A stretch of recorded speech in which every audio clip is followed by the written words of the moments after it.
რეალის და ბარსას ფანი ერთმანეთში გაარკვევენ რომელმა უკეთითის ელ კლასიკოს ისტორია. გამარჯვებულს ჩუქნით სეტანტას სამთვიან გამოწერას. პირველი შეკითხვა. ვინ არის ელ კლასიკოს ყველა დროის ბომბარდირი?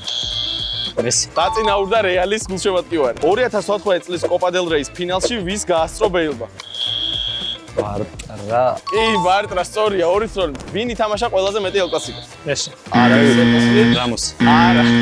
ბუსკეტსი არის სწორი პასუხი. ვინ არის ელ კლასიკოს ისტორიაში საუკეთესო ფეხბურთელი? მესი. ეს იყო პირად აზრზე და სწორია. შენ შეგეძლო სხვა კითხვა. 2-1 რეალის ფანი იგებს. ვის აქვს ყველაზე მეტი წითელი ბარათი მიღებული? სვენთ? რამოსი. რამოს, სწორია. ყველაზე მეჯერ რომელმა მეკარემ შეინარჩუნა კარიმ შრალად ელ კლასიკოს? კასილას. ვალდესმა.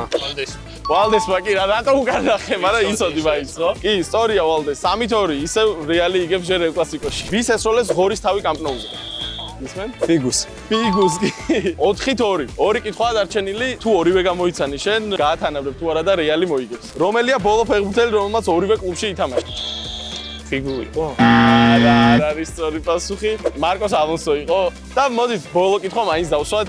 ყველაზე დიდი რა ანგარიშით დასრულებულა ელ კლასიკო? 11-ის 1 იყო. სწორია, 11-1 იყო. ეგ არის. გილოსავ შენ მოიგე სამთვიანი გამოწერა სეტანტასგან. როგორ ფიქრობ, მოიგებს რეალის ელ კლასიკოში? ჩემი აზრით მოიგებს. იმათო რომ მოიგებს. უყურეთ 11 მაისს ელ კლასიკოს სეტანტასპორტ.com-ზე.